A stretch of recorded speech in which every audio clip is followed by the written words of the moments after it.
I love the view. You're my best view.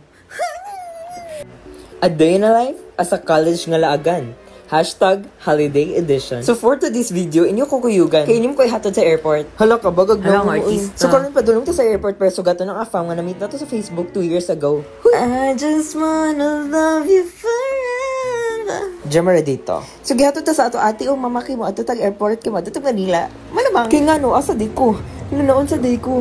Hala, kumusta na ko? Hala, Hala, isang overpopulated bitch. Hala, overpopulated. Ada paghilom kay karon na nanata sa sod sa airport.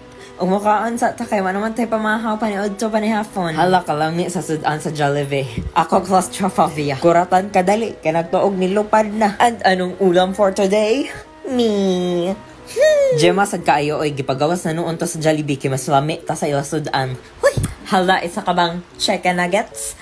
Di na de inyo angkol karon naghuwat sa isakyanan no. Nagdadi ni siya duha ka package para inyo way labot marites. Uy, balhin sa tagit 6 by kinlapas sa eroplano. Mao jud ni kadangat kay magbalhin-balhin ang gate kung asa matugpang eroplano halay patugpan na bisag asa. Please proceed to Terminal 5. Ug na pwesto na jud inyo angkol. Makauli na gid. Mulaag pa dito. Padung pasag kulaag uy noon sa demo. Ug mana to gi group 1, group 2 mi so groupings. And of course nako sa group 6 kay late man ko. Taara masakay na jud first time inyo angkol sa eroplano nga iya gipalit. Ug tuan na gi meet and greet namin sa mga Kardashians kay pangitaon na namang among seating arrangement. Group 1 at the back shot up. And yes, daddy, I found my seat already. Now they have merchandise. I'm gonna buy you aeroplane and I will fly it to the moon. Thank you. Ug tuan na nakailupad si Alphaba. It's me, so if you can find me, to the western sky.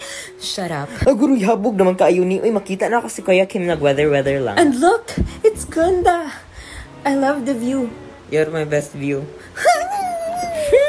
Kinilig, kinarot, kinamat, etlang. Niabot ng laagan, gikuha na sa iya school bus. Nanong naingon naman dyan eskwelahan nga flight. Ate, kailan lipad mo? Shut off kasi may zombie apocalypse. Okay, nilanding naman ta sa Naiya Airport. Kukunin na natin ang ating luggage na chinek-in kanina. Hala, di na siya Bisaya, bay. Labay. Hala, kayo to. So, ayun na nga, sinunod na nga ako nila Teresa at Manuel Allen para simulan ang aking journey sa Manila. Wow, it's so fluently like fluid. Hindi yan sila, hindi ko yan kilala. Sino ba kasi yung puso?